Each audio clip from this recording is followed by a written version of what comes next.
kepada Rasulullah Muhammad sallallahu alaihi wasallam, dan semoga kita semua mendapatkan syafaat Nabi pada hari kiamat kelak. Amin ya rabbal alamin. Bapak Ibu yang berbahagia yang dimuliakan oleh Allah, kemarin pada pertemuan sebelumnya kita telah membahas tentang keutamaan salat subuh.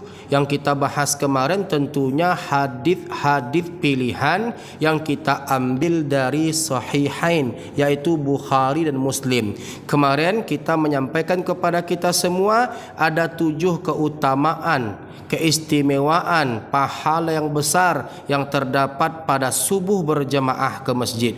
Nah, pada siang hari ini Bapak Ibu kita masuk kepada keutamaan zuhur. InsyaAllah pada pekan berikutnya asar, setelahnya maghrib, setelahnya isya. InsyaAllah Bapak Ibu yang dimuliakan Allah, yang kita kaji pada siang hari ini adalah keutamaan dan keistimewaan ibadah zuhur yang jarang diketahui oleh banyak umat Nabi Muhammad sallallahu alaihi wasallam. Nah Bapak Ibu yang dimuliakan Allah, yang pertama dari Abdullah bin As-Saib, beliau mengatakan bahwa Rasulullah sallallahu alaihi wasallam biasa menunaikan salat 4 rakaat setelah waktu zawal, matahari bergeser ke barat, yaitu pelaksanaannya adalah sebelum fardu zuhur. Nah, beliau sallallahu alaihi wasallam bersabda, innaha sa'atun tuftahu fiha abwabus sama wa uhibbu ayyas'adali fiha amalun salih. Bapak Ibu yang dimuliakan Allah, kami ulangi kembali kata Nabi alaihi salatu wasallam dalam kalamnya, innaha sa'atun tuftahu fiha abwabus sama wa uhibbu ayyas'adali fiha amalun salih.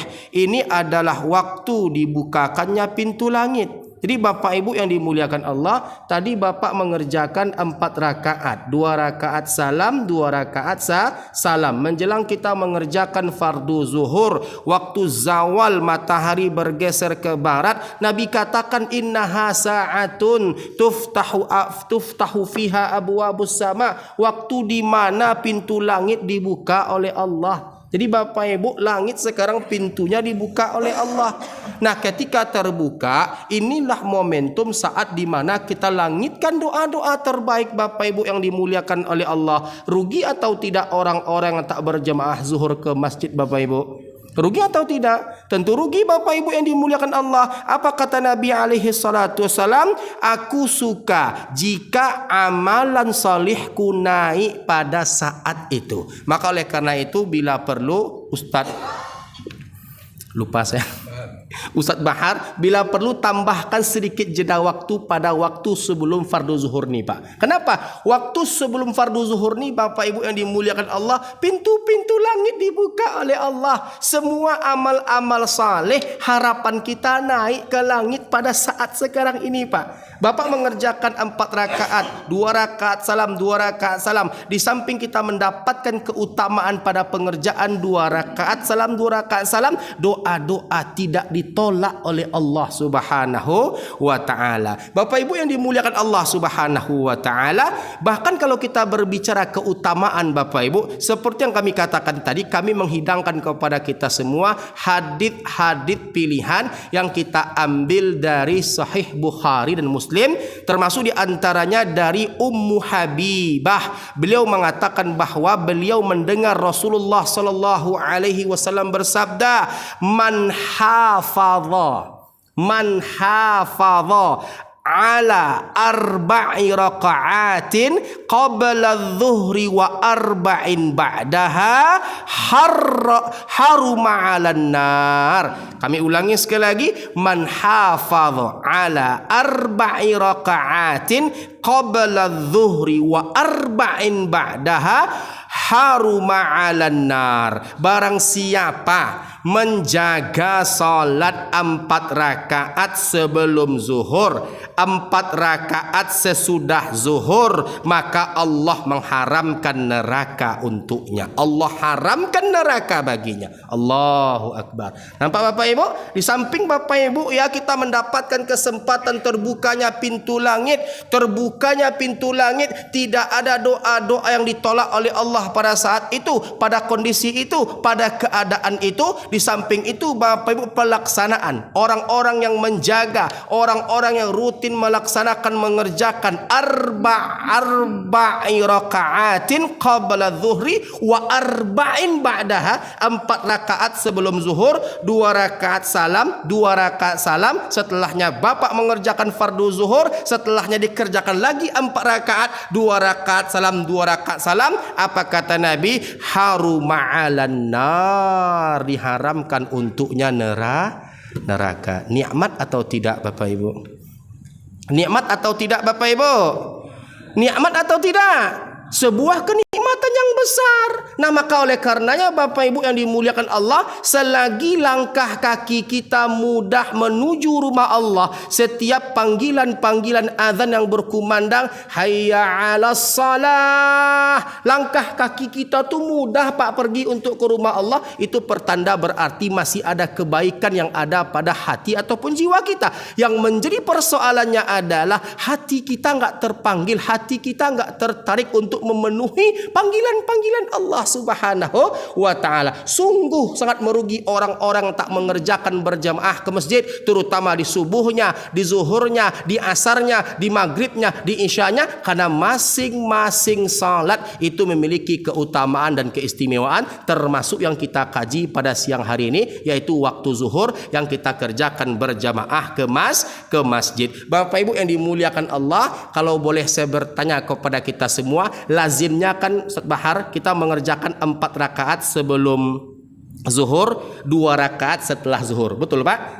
Kita merujuk kepada hadits yang dibawakan oleh Imam Muslim dalam sahihnya, barang siapa yang mengerjakan 12 rakaat sehari semalam, maka Allah akan bangunkan rumah untuknya di surga. Betul? 2 rakaat sebelum subuh, 4 rakaat sebelum zuhur, 2 rakaat setelah zuhur, 2 rakaat setelah maghrib, 2 rakaat setelah isya, totalnya 12 rakaat kita kerjakan, maka Allah akan bangunkan untuk kita sebuah rumah di surga. Nah Bapak Ibu yang dimuliakan Allah, pada siang hari ini kami hendak menghidangkan bukan hanya 2 rakaat setelah fardu zuhur. Ada pendapat lain ataupun ada kalam lain. Pertama Bapak Ibu, seputar salat sunnah rawatib zuhur, kita mengerjakannya bisa dengan 3 cara. Terlepas Bapak tadi merujuk kepada 4 rakaat sebelum zuhur, 2 rakaat setelah zuhur, boleh Pak silahkan. Ini satu di antara 3 cara yang dihidangkan oleh para ulama, tentunya merujuk kepada dalil-dalil yang sahih. Dalil-dalil yang kita ambil dari Bukhari dan Muslim yang kita sebut sebagai sahihain. Yang pertama Bapak Ibu yang dimuliakan Allah Subhanahu wa taala, 4 rakaat sebelum zuhur, 4 rakaat setelah zuhur. Seperti dalil yang kami bacakan tadi, bahwasanya man hafadhu ala 4 rakaatin qabla zuhri wa 4 ba'daha haruma 'alan nar. Barang siapa yang menjaga 4 rakaat sebelum zuhur, 4 rakaat setelah zuhur, Allah haramkan neraka. Jadi Bapak nanti Pak habis zuhur, habis fardu zuhur, Bapak kerjakan 4 rakaat, insya Allah ini menjadi tiket Pak untuk dapat menyelamatkan kita dari panasnya api neraka Allah. Jadi Bapak Ibu, Ustadz selama ini saya Ustadz mengerjakan 2 rakaat saja, silahkan, tidak menjadi masalah. Cuman Bapak kalau tertarik dengan keutamaan ini, maka kerjakan. Nanti Pak, yang kita terbiasa 2 rakaat setelah zuhur, tambahkan 2 rakaat lagi Bapak Ibu. Jadi 4 rakaat. 4 rakaat sebelum zuhur, 4 rakaat setelah zuhur. Jadi cara pertama Pak, kita mengerjakan sunnah rawatib tadi itu adalah untuk waktu zuhur secara khusus, 4 rakaat sebelum fardu, 4 rakaat setelah fardu. Yang berikutnya Bapak Ibu, kedua, 4 rakaat sebelum fardu, 2 rakaat sudahnya. Masuk kepada hadis yang kami bacakan tadi, barang siapa yang mengerjakan 12 rakaat sehari semalam, 2 rakaat sebelum subuh, 4 rakaat sebelum zuhur, 2 rakaat setelah zuhur, 2 rakaat setelah maghrib, 2 rakaat setelah isya, total 12. Berarti merujuk kepada kaifiat yang kedua. Jadi bapak mau kerjakan 4 rakaat sebelum zuhur atau 2 rakaat setelahnya itu bapak ibu, bapak mau kerjakan dengan jaminan mendapatkan keistimewaan dibangun rumah untuk kita di surga, silahkan pilih. Keutamaan tuh berlimpah banyak, berlimpah ruah. Silahkan bapak pilih yang mana yang mau bapak ingin lakukan. 4 rakaat setelah fardu atau 2 rakaat setelah fardu. Silahkan bapak ibu pilih. Nah bapak ibu yang dimuliakan Allah Subhanahu wa taala, kaifiat ketiga pengerjaan sunnah rawatib khusus di waktu zuhur adalah 2 rakaat sebelum fardu zuhur, 2 rakaat setelah fardu zuhur. Nah, paham Pak? Paham Bu? Tadi yang pertama berapa tadi Pak? 4 rakaat sebelum, 4 rakaat sesudah. Kedua, 4 rakaat sebelum, 2 rakaat sesudah. Yang ketiga, 2 rakaat sebelum, 2 rakaat sudah. Ustaz, apakah ada dalilnya Ustaz? Apakah itu dikerjakan oleh Nabi kita alaihi salatu wassalam? Ada Bapak Ibu?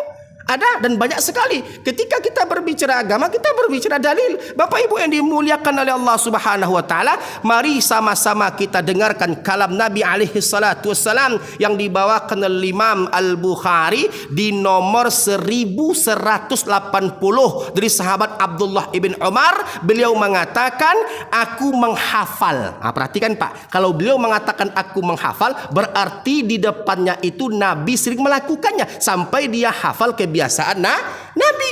Aku menghafal dari Nabi sallallahu alaihi wasallam 10 rakaat sunnah rawatib, yaitu 2 rakaat sebelum zuhur, 2 rakaat sudah zuhur, 2 rakaat sudah maghrib, 2 rakaat sudah isya, dan 2 rakaat sebelum subuh. 10 versi Al-Imam Abdullah bin Umar. Nah kalau kita buka versi Abi Hurairah, Al-Imam Abdullah bin Mas'ud ataupun imam-imam yang lainnya, ada yang mengatakan 12. Kalau kita mengambil versi Al-Imam Abdullah bin Umar, aku menghafal dari Nabi alaihi salatu wassalam 10 rakaat sunnah rawatib. Allahu Akbar. Yang Bapak dengar selama ini Pak berapa Pak? Pak, yang Bapak dengar selama ini berapa Pak?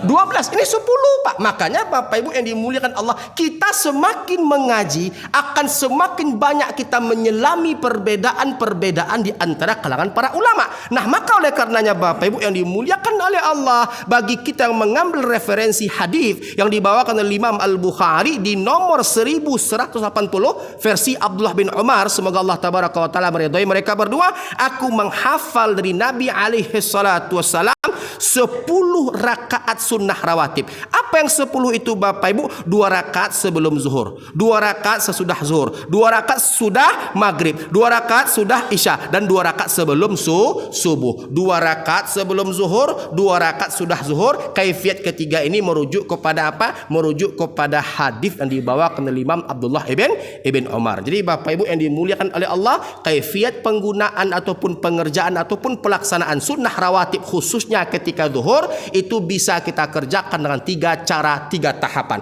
Pertama, 4 rakaat sebelum, 4 rakaat sudah. Keutamaannya Allah haramkan neraka. Paham Bapak Ibu? 4 rakaat sebelum fardu, 4 rakaat sudah fardu. Keutamaannya catat, diharamkan neraka untuk mereka yang mengerjakannya. Artinya terbebas dari fitnah ataupun siksa api neraka. Yang kedua, 4 rakaat sebelum, 2 rakaat sesudah. Keutamanya apa? Dibangun rumah di surga. Yang ketiga Bapak Ibu yang dimuliakan oleh Allah, 2 rakaat sebelum, 2 rakaat sudah, kita mendapatkan ampunan serta rahmat dari Allah Subhanahu wa taala. Intinya tidak ada orang yang rugi ketika berjamaah zuhur ke masjid. Paham Bapak Ibu? Insya Allah pada pertemuan berikutnya kita akan bahas keutamaan keistimewaan sholat asar berjamaah di masjid. Bahkan sedikit kami sampaikan kepada kita semua, para ulama menerjemahkan yang dimaksudkan adalah pelihara semua waktu sholat dan sholat al-wusta. Dikatakan al-wusta itu adalah sholat yang ada pada pertengahan, dijepit oleh 2 keadaan, subuh, zuhur, maghrib, isya. Al-wusta itu dikatakan sebagai sholat asar. Bahkan para ulama tak sedikit mengatakan Salat asar itu Bapak Ibu merupakan induknya salat. Barang siapa yang meninggalkannya maka berguguranlah amal-amal kebaikan yang ada pada hari itu. InsyaAllah pada pertemuan berikutnya kita akan bahas porsi keutamaan keistimewaan ibadah asar berjamaah ke masjid. Fa'tabiru ya ul absar la'allakum turhamun. Hadza wa sallallahu ala nabiyyina Muhammad wa ala alihi wa sahbihi ajma'in. Subhanakallahumma bihamdihi subhanakallahumma bihamdika asyhadu an la ilaha illa anta astaghfiruka wa atubu ilaih. Tsumma assalamu alaikum warahmatullahi taala wabarakatuh.